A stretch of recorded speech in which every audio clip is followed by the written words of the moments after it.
Hey everyone, I am the Emperor, Scott, I'm Craig, the Barbarian. and we're gonna have a debate. Yes. Well, Looking discussion, Friendly banter, friendly discord. banter. I don't know. I'm trying to say violent encounter, but that seems a little aggressive. I might throw a chair at one.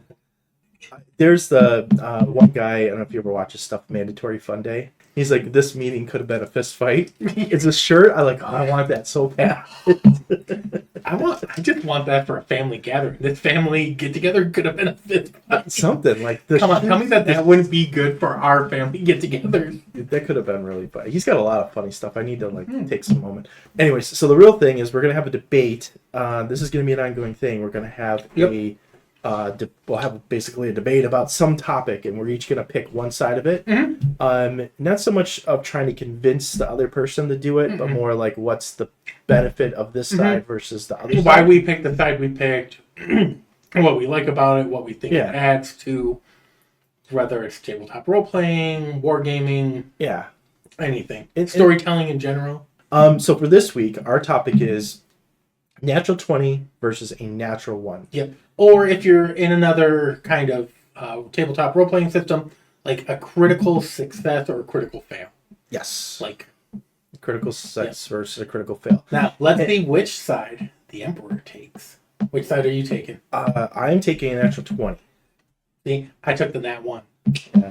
All my barbarians out there, you got me. It could be the way to go. Now, this doesn't necessarily have to be from a DM perspective. Nope. The way I've kind of been thinking about this is it could be from a player perspective, from a narrative perspective, from an encounter perspective, from a DM perspective, or whatever. Yep. It could be anything. And I have a prime example for my nat 1, and I'll let you go first. Okay, cool. So the prime example of nat 1 in story has to be you've watched a little bit of it. Now plugging another show on our show, so cool for that. Dimension 20's Fantasy High, Season 2. Mm-hmm. The Fabian Seacaster. Yep. Love Lou Wilson. The pirate is he was the son of the most piratey pirate that ever fucking pirated. Exactly. Bill Seacaster. Anyway, he's going through this thing where he's just fail after fail after fail. He goes from like nat 1 critical fail. Yeah, he fails so bad at what he thought he was. There's a chunk in the game where he actually just is like, I'm done being a fighter. He asks the DM, because it's such a great character moment and so low of a low, he's like, I don't even want to have a class. I don't even want a class, or I don't want any class or subclasses right now. As both the DM and the player, like, someone willing to do that, that's awesome. Those are like the story beats and moments we all love. Think of your favorite movie. Is that success feel as great if they haven't failed like X amount of times? Look at Avatar: The Last Airbender. Aang, how many times does he screw up? He screws up quite a bit. He does. Well, it's typical storytelling. Yeah. Fail. Like, you're supposed to fail 3 times before you succeed, kind of like, whatever general format. But I think as a player, though, the thing that I've changed over the years is how I look at when my character fails. Yeah. I think that's the biggest shift that people have to get into, because it does suck to roll that nat 1 constantly. I think that one session I did like 8 when we were doing the all evil. Yeah, I may have chucked some dice at a wall. Yeah, you're trying to accomplish something that's frustrating. It is, but I think my new rule that I've made for myself, because I've played more with a bunch of different friends and a bunch of different groups, is I want to roll before I attempt to like verbally do the thing. Yeah. Because then it helps me. Because there's nothing like trying to give that eloquent speech, and I'm really good at putting my foot in my mouth. Yeah, well, it's fun because you can kind of tailor your speech depending on what you roll. Right. I think that's the fun part. My favorite is when you're trying to seduce somebody and you roll that nat 1. Oh yeah, and so then you like do it all. There's some really good ones on Game Changers. Apparently we're Brendan fanboys here a little bit, but. I mean, there's more people that are in this, but in the show. But we went to that. But it's one of those things where there's enough of a, like, you just can get into it, where you fail and you just have to talk. Because I think a nat 1 is more in a natural spot for a person to have been in than that nat 20. Yeah. Because how many times in your life have you gotten that nat 20? Let's not count your marriage or the birth of your kids. Yeah. Well, you can still mess that one up a little bit, right? It might not work as smoothly as you need to. No, but generally those are the... It's not always a clean poop. Hey, if every pork chop was perfect, we wouldn't have hot dogs. Right. Well, the perspective you're on is kind of the same perspective that I had, because it necessarily isn't. I didn't imagine this as being why nat ones are so awesome or why natural 20s are so awesome. It's kind of more of like, how do they play in? Like, what is that side of the topic? So, like with mine, the perspective is, well, you have like players need to describe or to be able to use the natural 20 to tell what they're trying to do. Like, it is rewarding to be able to have a natural 20, and I think that it's easy for players to think, oh, I get a natural 20, that means I could do anything. And it's like, well, that's not necessarily the case. But also they think, that's a whole another part of this topic, but they think a natural 20, like, ooh, if I'm getting 20s, then I'm winning. It's like, well, what are you trying to accomplish? Like, tabletop RPGs could be multiple things. My favorite thing when I'm at the table, what's the chase and how can we cut to it? Yeah, like, what are you trying to accomplish? And then, okay, well, let's do that. And you don't always have to have a 20 to be successful in what you're doing, but it can help. And so it's like, what is the player really trying to accomplish? Are they trying to understand the story? Are they trying to like be combative, like try to do actual combat, literal combat? Right. Or are they like, just trying to role play and they want the dice to be able to help tell the story? Yeah. And that's where I think a natural 20 really shines, is you can really have fun with that 20. See, but also I think at the same time, I'm a really good player that can still do it. That nat 1 moment can still lean in as much, or if not more. Like, okay, let's take our own game. Would Nesho's last moment in season 1 of War of the Realms? At some point, we'll do the abridged version on our thing. Yeah. Okay, when I had you roll that perception, for what Jones said, would a nat 20 have been better than a nat 1? No.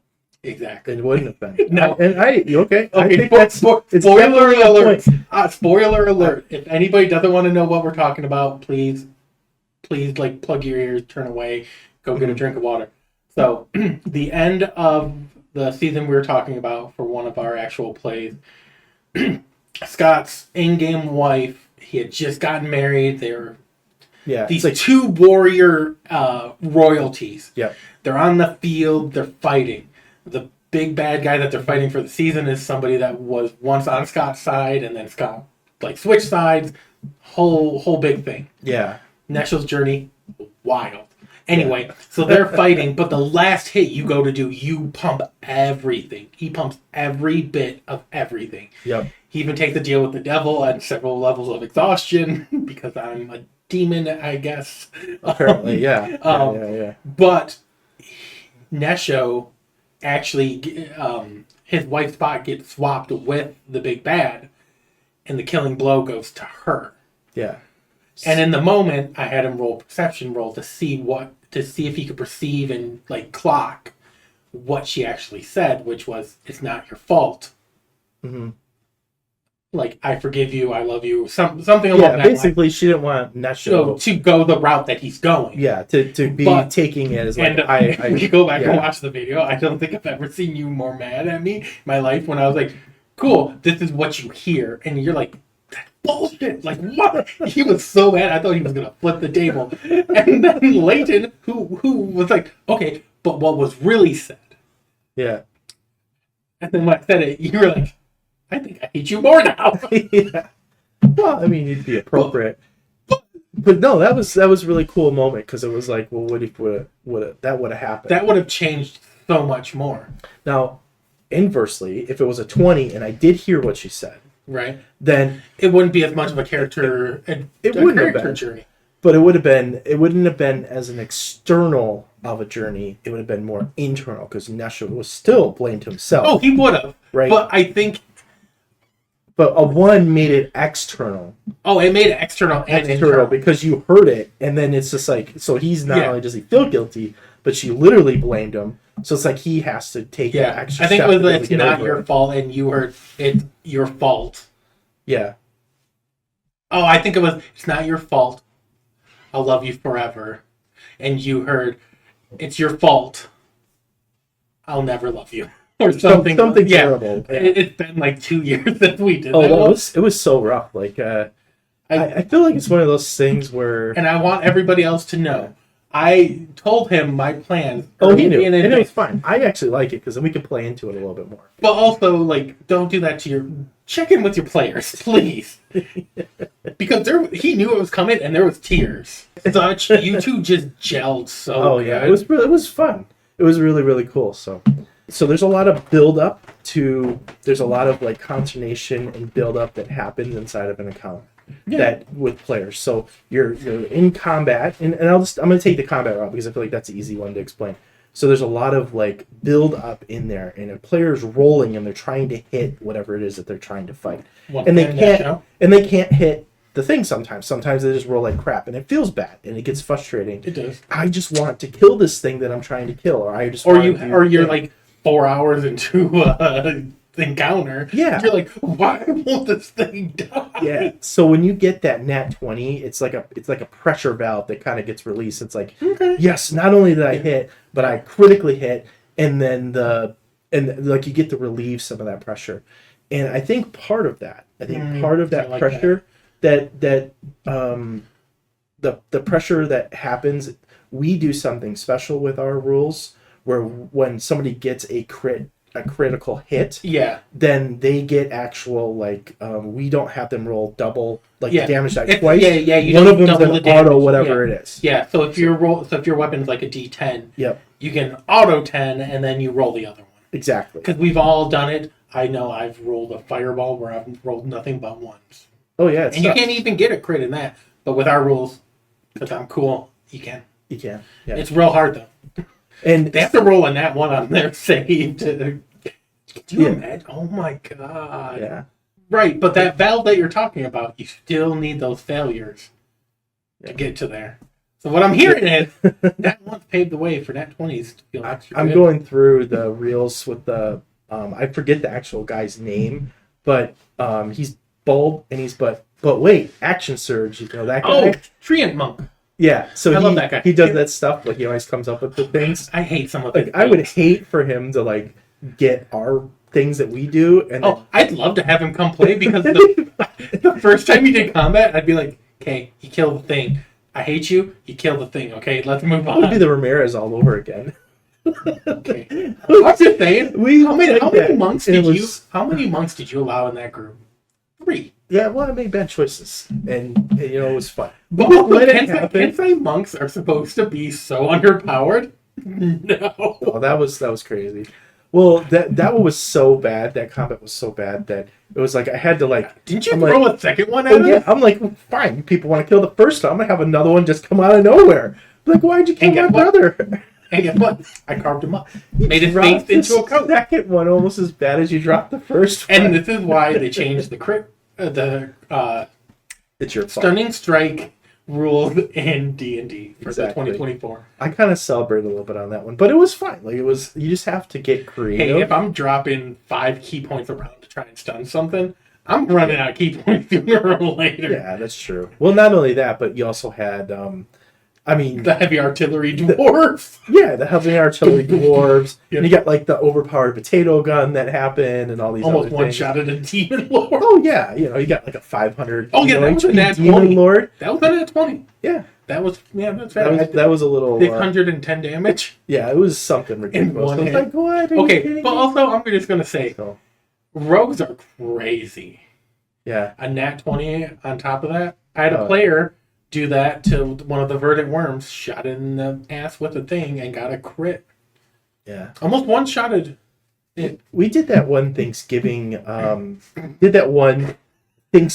thing. Idiot sandwich. And they were trying to do that stuff. I did like that. They're like, well, if I roll high enough, what do I need to get? Because what they were trying to very pinpoint, like they're fighting this demon at the end, and they want the pinpoint strike, and basically like have something explode in the thing's arm, kind of deal. Mm-hmm. And I was like, okay, well I see where you're going, and this seems really cool. Let's allow it. Like if you get a natural 20, we'll let it happen. And they rolled a natural 20. Yeah, that's why. And it was just like, holy crap! It was actually really cool. Those moments I will say are pretty awesome. But also when he critically failed, that's always just so good. Oh yeah, that would have been hilarious because it would have been like, no, it doesn't explode. It does this instead. You actually explode. Yeah, exactly. Oh, idiot sandwich. So yeah, with an accent that could never be locked down. With a roving accent. Yeah. Now there is some stuff with like natural 20s that I think is bad. I mean, I think there's a lot of things that could be bad about natural 20s, but and it feels I would like to say this is just new players, but there's a lot of like older and veteran players. Success? Yeah, they just assume whatever they're trying to do, they get a 20, it's a natural success. It's like, no, you could actually get a natural 20 and still not accomplish the thing. So it's a level of feasibility that I would like to say, for me, and when I do, because I do onboard a lot of new players, seems to be my wheelhouse, I guess. I tell them a nat 20 is the best possible outcome for the situation. Yep. There is no way in any realm you're going to walk up to a king and get him to hand you his friend. Right. For me, there's one of three ways that could go if you get your nat 20. He laughs you off and he thinks he like gets your sense of humor and you guys you get some maybe get a job as his bard or something. Or not even that. He takes a liking to your group. Yeah. It could be something like that. It could be like, oh yeah, no. You're lucky I like you right this minute. I like the balls on you. I'm not gonna have you executed. Yeah. But you come back into this castle, you're going to die. Yeah. It's those kind of things. And that's, I think, the other thing that when people are on board, are like coming on board and learning the game, GMs and game masters have to try to remind them this also isn't a video game. Like, you have to think about it as a living, breathing world. And that's what I had to explain when I was doing it a couple weeks for my buddy and his kids. Like, these aren't just mindless NPCs. These people have lives of their own and their own wants and desires and needs. Like, they're not just here for your amusement. Like, one of them was trying to fight him. I was like, okay, cool. Let me grab a stat. He's like, wait, they have stats like us? I was like, this one does. Yeah. You pick a fight with the head of the scouting party. Yeah, you're probably gonna get your butt kicked. Yeah, exactly. So, but I think that also comes about because nat ones are treated as like you automatically fail. Like, so it's that yin and yang. I did read somewhere that they had if you get a natural 20, you give the opportunity for the characters to describe it. Now we kind of do that frequently, like if we're playing and somebody kills something, it's like, okay, how do you kill them? Yeah. What do you do? You know, it kind of just depends on what movie we're in. Gives you the flavor, or depending on the like level of the bossness. Like if it's minions, you hack them up. Yeah, however, it just depends, you know, like give some people some creative license, and it tends to go like however the player. So you're trying to encourage the players to get into the role playing or the narrative element. So it's a tool you can use, but when they get a nat 20, I was reading that somebody was saying, well, I will let my players, I'll encourage my players that if they got a natural 20, they should describe how they do it. So it's like, well, you know, there's like it's like your show to be able to describe what's happening. You can describe what, you know, awesomeness is happening, or maybe it's a, you know, accidental stumble of good fortune kind of thing. So is it like, do they like pan the camera out and you just see the thing unfold? Kinda. Okay. Yeah, I think it's like the light more cinematic. Gives some cinematic control to the player. Not so much like passing it over to the player, and I think there's like a level of trust that has to happen for that one, right? You know, so it's a trust. I guess what I'm trying to say is it could almost be like a trust building exercise. Yeah. Between the DM and the player, and a way to kind of reward the players. They roll a 20, you giving them a reward, and the DM is giving them trust, and you start, because that's like when it's very easy when you're playing D&D when you're just getting shut down, where you start finding ways to fight the DM. Oh yeah, that's the worst. Right? You're fighting the DM, been trying to outsmart the DM, or the other way around, where the DM picks up on it, and now the DM's trying to outsmart you, and then you get that very DM versus player mentality. Yes. We've all had a campaign like that. And that's not fun. Like, No. you got to, like, somebody's got to consciously pull themselves out of that, Mm-hmm. those shenanigans, so. I don't know. My favorite thing is seeing what shenanigans you guys think of. I'm gonna shake my box of things. Here you go. Here's some Legos. Build what you're gonna build.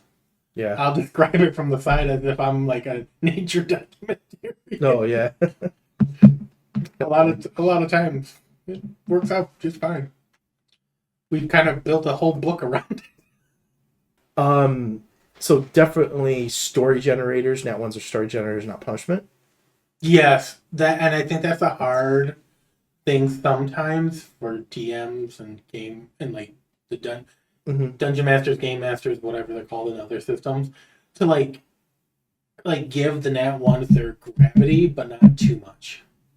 I think it's Although kind of there have been those stories when you're reading it, you're just like, how many times are you just gonna kick them in the junk? Yeah, there is an excessive amount to it. But sometimes, like, take another book we love, Wheel of Time, when they throw Rand in the chest. Spoilers for Wheel of Time. Book's been out for, 20 years? Yeah, the last one. Okay, so if you haven't seen it, sorry, but not sorry. They throw him in that chest and beat him. He's, like, taking nat ones daily there. Oh, yeah. But when he busts out of that chest, that's a whole bag of nat 20s there. He just wrecks their house there. I love that. It's like one of my favorite scenes. But that epicness wouldn't have been as cool without all the slugs. That's true.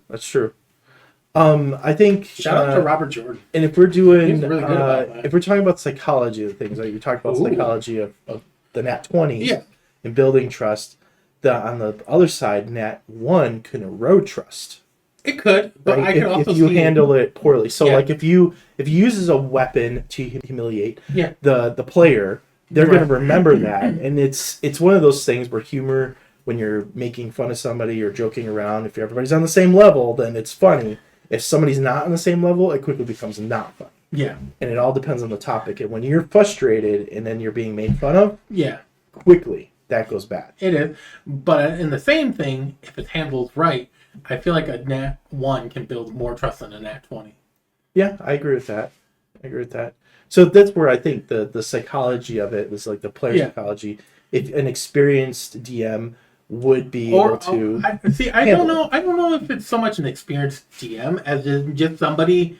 I'd say it's somebody experienced in but you know how those people that can actually read a room really well. Yeah. To me, those are like some of the best GMs, whatever you want to call them, because they can read their players and they're constantly like, when I'm in the chair, like I go home and I'm exhausted. I didn't do a whole lot, but I'm constantly like, you have to push and weave. It's like you're marionetting 20 things at once, and you're constantly making the micro adjustments based on your player's body language and all that. Dice, I put dice as an authority shield. So nat 20s let the DM say yes without having favoritism.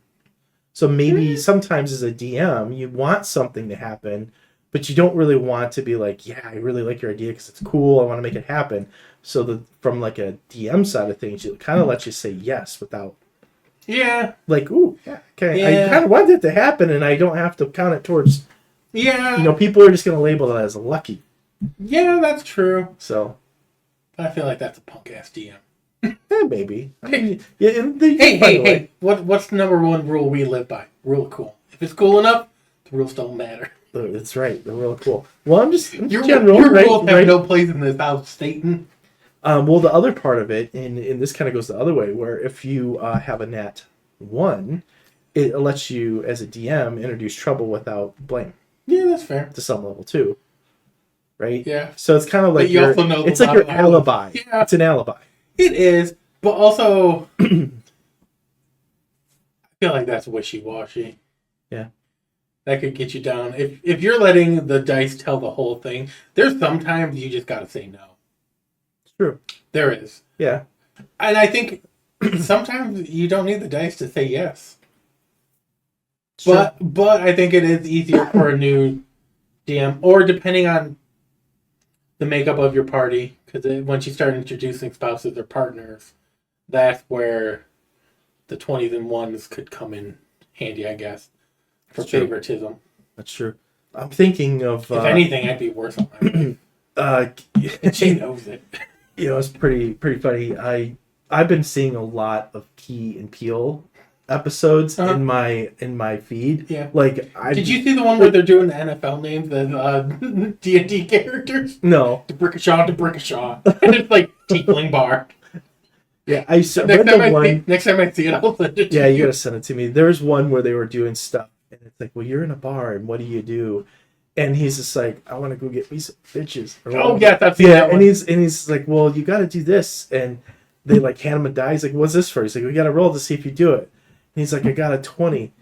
And he's like, I've seen that one. And it was just like, it's so dumb. And then the one kid on the side's like, I want to go to the bar and get me some bitches too. And then everybody gets involved into that. Yeah, he's like, that's not what this is about. And that's also a thing for aspiring DMs and GMs. Sometimes you write a campaign or a quest, and they zag. Yep, when you want them to zig, instead they zag, and then sometimes they just go. That's why I try to do sandboxes. That's right. I have some loose bullet points. So they throw it around like confetti, and I just make what I can from it. High skill characters, so higher level characters, are going to fail differently than lower skill ones. And it doesn't necessarily have to be level. It could just be expertise. So obviously, like a player that is going to be more athletic, more acrobatic, might be whatever, is going to fail differently than the little wimpy wizard that's trying to do a backflip, right? Throw this back out. Yeah. Oh yeah, you get messed up for a while there. So right. And I mean that kind of goes to the storytelling element, but it's one of those things where I think how I try to do it, and I think some of the group has adapted it, is giving those levels of success or levels of failure. We're like, 10 will get you this, will get you a little bit, 15, blah, blah, blah. Because a lot of times, even the modules written, if you don't hit a certain number, you get nothing. And then how do you progress the story? Right. So things about like Daggerheart, there's degrees, like you can succeed with hope or succeed with failure or fail with hope, fail with fear, and it changes it. Like you could have, what is it? I think it's Powered by the Apocalypse has it like you can have a partial success, a full success, a partial fail, a full fail, or something like that. Mm-hmm. But there's like, if you don't fully fail, you get kind of sort of what you want, but a bad thing happens. Right. Okay, that makes sense. Like, sure, I rescue the person from the noose, but also they still got hung a little bit.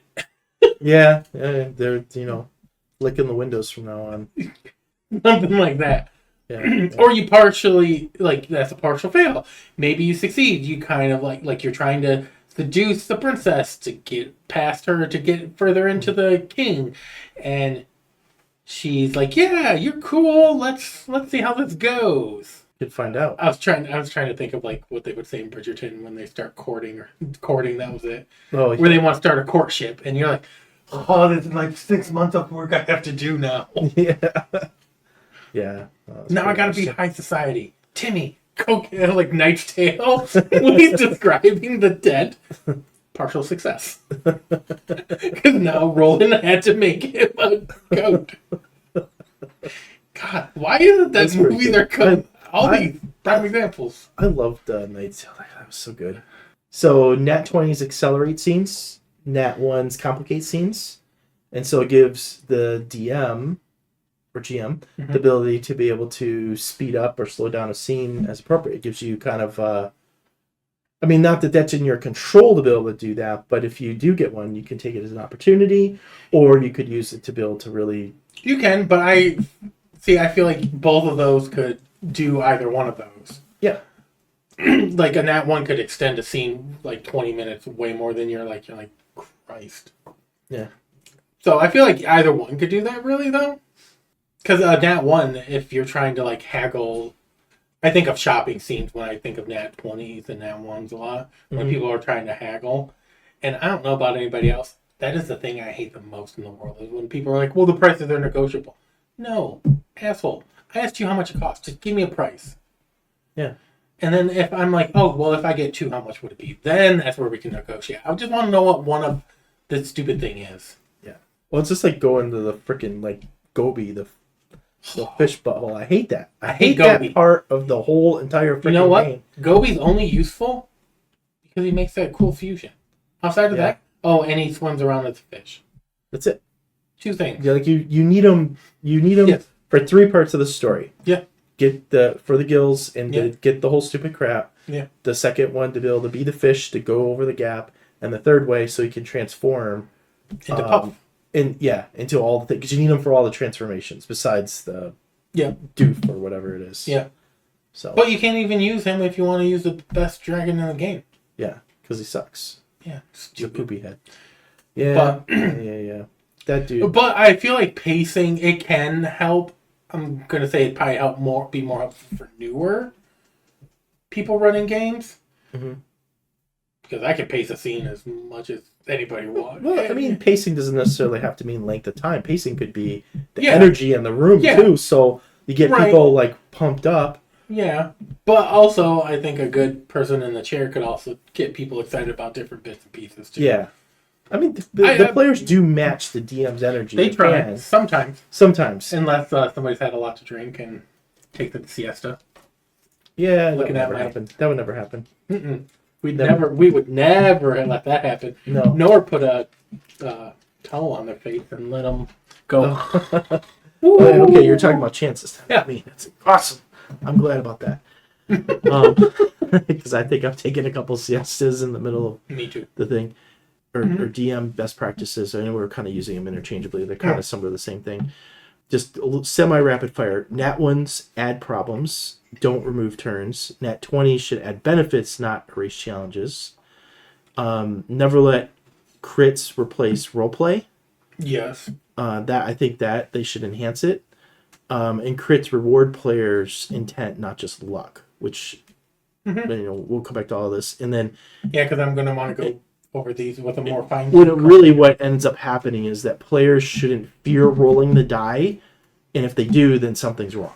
I mean, that was the main point I built backwards on. Yeah, because it's like sometimes you're like, oh, I don't really want to roll it because I'm afraid of losing. Well, also I think it comes down to that. Like, if my character is built around, let's say I'm building a druid, and their whole thing is about animals and plants. Yep. There is certain things I should be able to go out and I should be able to find like common plant. Mm-hmm. I should not have to roll. Like, there's certain innate things. Yeah. Like, I don't have to roll to open a door, right? I don't have to roll to... I've seen games where they make you roll for everything. It's just dumb. Like, I don't need to roll to walk down the stairs and wash my hands and take a leak out a window. If you're, like, impaired, then you need to... And you're trying to walk down the stairs. Right. And sure, if you're in the desert and you're trying to find a flower that grows in that region... But I think that's the thing, though. Like, when people start fearing the dice is when you're... making them roll for stupid things. Yeah. Yeah, that could be it. Like, if I'm trying to, like, jump over a roof and, like, you have described the roofs being, like, this far apart, I'm not making you roll for that. Let's go back to these and, break them down. Yeah. So Nat 1s should add problems, not remove turns. Okay, so are we talking about combat or in combat or out of combat? Because those are two totally different things. I think they're... Well, we do both. We got in combat. I think combat's the easier one. For Nat 1, I think Nat 1 should... Okay, so I'm not a fan of, like, those crit fail tables where, like, your weapon breaks. Because how many people are like, okay, I'm going to restring my bow in the middle of a battle? Come on. Yeah. Like, but I mean, if, like, you're trying to... You got... Okay, I guess... You got two players. You got, like, the enemy... or whatever thing you're fighting, and then you got one of your teammates that are fighting it, and you got a bow and arrow, and you go to shoot them, and you get that one. Yeah, somebody's getting an arrow. Okay, in their ass. Depending on how they're situated, right? So if we use tweaks and things, if it's a linear thing, yeah. If you're off to the side, no.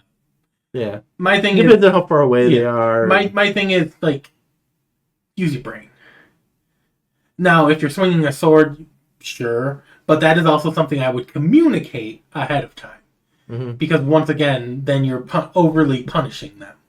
It's true. And I try to make a thing of that because I've had enough DMs and GMs. Like, I thought I was making a great play. I didn't even know that window was there.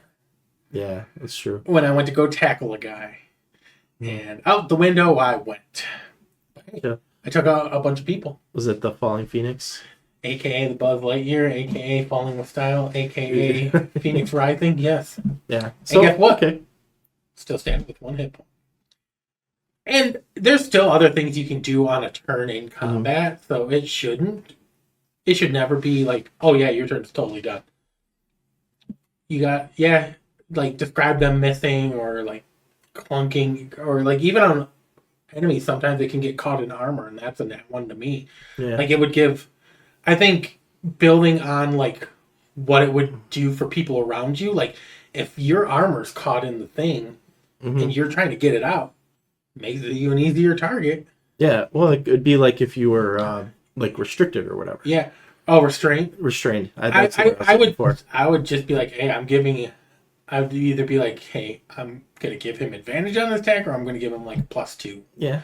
Or if maybe they got to use their bonus action to try to dislodge it, and if you give them a strength of like 10 or something. Yeah, they got to be whatever, and if they get it, they're good. If not, then they're gonna have to use. Then they're gonna have to wait for their next turn. Yeah, they're gonna have to wait, and I'd give them I'd let them do a free object interaction for that. I'd have them make a roll of some kind, like a dex or a strength, depending. I think it would depend on the situation, but making it meaningful. Which I think is what you were getting at. Like, it should be meaningful. It shouldn't just be punishing. Here's the other part of that one, before we give up on the nat 1 in adding problems, not removing turns, that whole word, right? So if you're adding problems, what if it's something outside of combat? What is your thought on something outside of combat? Easiest thing is think of it as like a Bridgerton, Elizabethan, like you're at a party ball thing. Nat 1, when you're talking to somebody, you just make a fool out of yourself. You know how quickly your social standing can domino? Okay. So it has rippling effects. Well, I mean, I guess that's part of the debate. If it's a nat 1 or nat 20, is it something that would have rippling effects? Because it doesn't have to just be, and that's the other thing that people forget, like I was trying to explain to somebody the other day. I was having a debate with somebody online. Say you're fighting in a campaign and you have a character that their tactic is the same thing every time they fight anybody, anywhere in the world. Okay. Somebody's going to say, hey, this one guy does this one thing. And this group of bad guys counters that one thing. This guy was being like, well, the GM's metagaming. Dude, you're in a world where you are a one-trick pony. If I'm Craig of the Sword and someone comes at me with a different weapon, I can't cry, oh man, they hit me with an arrow. I'm a melee guy. Right. Oh no, he threw a fireball at me. I can't cut a fireball. Yeah. Like, you're a one-trick pony. Yeah. So your actions have ripplings. And like I tell my students, like any action you take is going to have positive or negative consequences. And that's what the nat 1s and nat 20s are, like the ultimate positive or negative consequences. And it doesn't have to just be what's going on in front of you. It can be people around you. Okay, well, the other part of it. So here's the second point that I had. Nat 20s should add benefits, not erase challenges. So if we're thinking about combat, I mean, that one's a little bit more linear, right? Because you are going to do additional damage. You're likely going to hit. It's one of those things where if a player if for some reason the monster had like, or whatever they were fighting had like some insane AC or something like that, if you got a nat 20, it's one of those times I'd probably say you're going to hit. Unless it's like so far crazy. You know. Rules is written, though. I don't like to put on my rules lawyer hat. Nat 20, even if they had a 32, a nat 20 hit. Yeah. It's like you always are going to hit. Yeah, I agree. So that's one of the cases where it would happen. So that one I think is a little less clear, but if we're talking about it from a out of combat story, narrative, role play element to it, then it shouldn't just be a hand wavy of things. I know we kind of talked about it. Like if you're gonna try to run and jump across the ledge is like X amount of feet away. That's not like you have to be athletic to be able to do it. Like and you have no athletic ability, a nat 20 isn't going to magically allow you to jump. No, but I would let you describe how you would do it with your skill set. Because maybe somebody isn't like athletic, but they're acrobatic. Yeah, okay. And there could be things around there. It could be something. I'm thinking like some parkour Spider-Man stuff. Like maybe they're like parkour for sure. Yeah. Tobey Maguire when he whacks into the sign. Mm-hmm. Yeah. Yeah. He got across, but right. He whacked into the sign. Yeah, it works. Yeah. So it's not necessarily, but that would be the other thing when they go to make that roll. I'm like, cool. And I think giving players choices of how they would go about this. Like, okay, you're going across that gap. I take athletics, strength, acrobatics maybe. Or if you have an idea, pitch it to me. Because I could even think of it as something cool, like some spellcaster wanting to use some magic to aid them. Yeah, they're going to like shoot a fireball out of their rear end as they're jumping across the gap. Or I'm thinking a good old thorn whip. Oh, yeah, thorn whip. But that lightning lore, like there's so many spells. I'd be like, you know what? That's so good. I'm not even like you have a spell to do it. I'm gonna be like, I'm gonna treat that as a nat 20. How do you do this? You explain to me how this scene looks. Yeah, that's kind of like how the arrow thing kind of got invented with Nesho. It's like I want to take the arrow and I want to shoot the arrow and like have myself go and I want to do this thing. That was cool. Like that, we've done so many cool things with that. Yeah. And then I metagamed with it, and then I think we all kind of were like, maybe this is broken a little bit. No, you did it. Yeah, you did it. It wasn't too bad. No, but it takes a lot of chakra points. Yeah, that's the thing, is like you can increase the cost and stuff like that. We did, speaking of which, I did want to rewrite that class for when we do Bellum. I wanted to rewrite that whole class. Oh, we're gonna make our own. And make our own and make it cooler. I've had a couple ideas about that. But anyways, put that in the back drawer. Okay. In the junk drawer.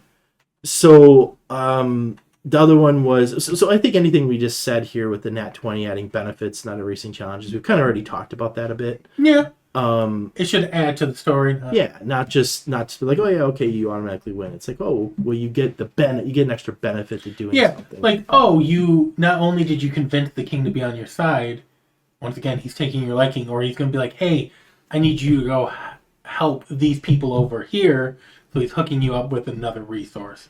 Yeah. Kind of like how you guys kept getting Minnie out of trouble, and she's like, hey, go talk to this guy. He can help you with the shenanigans that you're trying to do. Exactly. And then you go to almost blow up his castle and find out, oh, he's just a cool widower. Yeah.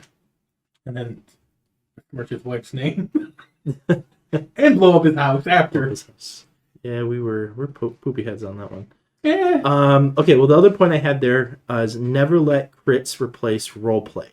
Yeah, I mean, we just talked about that. Yeah. Use crits to reward players' intent, not just luck. Yeah. I think that goes with any role, though. Yeah. I think there's a big part where it definitely doesn't happen enough. I know as a DM, I don't do it enough where I reward players for the things that they're trying to do, being creative, being narrative. Like, in my mind, it's kind of like that one thing where Sheldon is giving Penny chocolate every time he does a behavior that he likes. Yeah. And like tries to train her. Yeah. He kind of does, yes. Right? But the other thing is... But it's like you do that with the players. But also, that's the point of inspiration. But also, at some point... Yeah, kind of. When does it just become them trying to do... one-upping each other for cool, stupid stuff? Yeah, that's true, too. So you got to build a... Yeah, and like... Anytime you come up with a creative solution, I'm going to be like, cool, add +2 to whatever you're doing, or advantage, or I make some crap up. Nat 20s build legends, Nat 1s build plot. Ooh. See, I like that. Nat 20, I think Nat 1s build myth. Because if you always... there was this Reddit story I was reading one time, but it was basically this military guy that they just kept moving him from place to place to place, and he would do the dumbest thing, but it would work out in the best way possible. Mm-hmm. He was failing forward the whole time. Oh, like so we are rewatching Korra right now, and like it was just one of those like I've seen enough of the episodes, but I hadn't seen the whole thing. And going through, we're like almost done with season 3, and I probably didn't see like maybe 5 or 6 of the episodes, but it was enough to like connect. Yeah. I'm like, oh, okay, that makes sense now, more sense. I love Tenzin. But Boomy. Right, Boomy, and all the stuff that he does, and he's always coming up with these crazy stories. And then, like in the one when they're in the camp, and like all this crazy stuff happens, and it all starts off because he was playing a flute. And it was like, hey, the flute, and then he like tries to do it, and it just blows up, and it's like you failed all of these things, like you critically failed, and all this stuff ended up happening. And he was a myth and a legend in the company that he was in the military. They still tell tales of him, and this one guy's like the new recruits have never even met this guy, but they all know the myth of it. Yeah. So, and he's like trying to tell his brother and his sister, and he's like, you wouldn't believe me anyways. Right. Well, it doesn't help that Tenzin was a dick, and he just every single thing was always... Yeah, but also, if you think about it from Tenzin, that man had the worst out of all of them. He had to live up to a legacy, and his father put everything about this one culture on his shoulders. That's true, too. I love the voice cast that they have in Korra. Like, that's J.K. Simmons. That's J.K. Simmons, yeah. They have a lot of really big actor names that are like voicing things in Korra. So, I can't wait for the next one. Yeah. The Earth one. The Earth one. Twins. Yeah, that one would be really good. I'm excited about that. And the other one I had is, and this is kind of just rolls it up, what I was talking about before. Players fear Nat 1s because they've seen bad DMs, not bad dice. So I think that kind of goes to you've got a lot of PTSD that happens from crappy role playing. Crappy role playing or crappy game mastering. Yeah. The other thing with that, not only seeing that, but also seeing how other live plays or actual plays do it, can give you a false idea of what those mean. No, that's true. It's true too. Because we saw 20-sided tavern. If dice derail the story, the DM has already lost control. Can you give me an example? Characters are trying to sneak. Yeah. And you got group stealth. Yep. Which, if anything stresses me out more than anything, it's group stealth. It's like, I just assume it's going to fail, right? So somebody gets a nat 1, kicks a bucket off a ledge, and makes a ton of noise, and it's they are. Well, wait. So the way that group check should be, everybody rolls. If 2 out of the 3 pass, the group passes. Yeah. But if someone does get a nat 1, that does count for 2 fails. Somebody's going to roll crappy in that. It just isn't going to happen. It is. Right? Yeah, you have that guy in heavy plate, and I'm like, why are you in heavy plate? He is sneaking through the palace. Why are we having the heavy plate guy sneak? Exactly. Maybe hop in the portable hole where you don't make noise and just your head is out. Yeah, something. Do something, right? So, anyways, you have that happening, and somebody gets a 1, they get discovered, and now the story's over. Or it completely obliterates everything. Well, guess what? That just creates a problem. It creates a problem. Because behind the thing, I would roll... I would have planned out a map of where the guards are, and I would be rolling perceptions to see which guard heard. Right. Because it'd be like that, like those infiltration movies. Maybe one guard comes looking, but you're able to quickly scamper around the corner. Like a good person running the game should be able to take that, and that should be the end of it. If your whole thing is, hey, like those stupid game levels where you can't get seen at all. I hate those. I'm not good at those. Oh yeah. I'm a kick in the door, hit the guy till he dies, and get the mission over. I don't like those infiltration where you can't get spotted, they can't hear you, like those Batman games when you have to do that. Oh yeah. Those are the worst. I'm like, I remember you're like, take these and play them. Done. I'm done. Subtlety is not my thing. Like, I can't take it anymore. I am as subtle as a machine gun in a china shop. Other side, though, if your players are rolling nat 20s to get through that, okay, cool. Let it. Turn it into like an Ocean's 11, kind of let them level tier this crap on how they're doing it. So I'm just going to go back. So what I've learned so far is nat 1s build nat 20s up to be even better than they are. And everything else comes down to the experience level and comfortability of someone running the game. On whether it's going to make or break what people are rolling. Yeah, probably. Okay. Yeah. Okay. I just want to sum up our talk so far. I mean, but like, this has been enlightening. So part of it, I think, is I don't even want to say I think. I want to take all of the conjecture out of it. So part of the DM's job is to help educate and train and the players. Inform the players. Yeah. So like I know you might have veteran players at the table. Well, veteran players should be helping non-veteran players. It doesn't mean they got to do stuff for them, but they need to be there to help participate and show them what's possible, what can be done. And the DM should be there helping guide the players, not punishing them because they fail or just like demoralizing them. They're supposed to be like guiding the players, kind of protecting them. You're trying to tell a story. You're trying to make something happen. And you know what you do? You don't attack what's on the character sheet. That's probably good ways to tell good stories. Can't heal that. Long rest that away. How's Joe doing? Fuck you, dick. And that's 3 years removed. What other types? Have you heard of any other type of like house rules or anything like that where people do with nat 1s or nat 20s? Yeah, I haven't heard of any cool ones for nat 20s. Nat 1s, all I've heard about is like fumble tables and whatnot. Yeah, I haven't heard anything cool with that. Yeah, like a critical effect table or like something like that.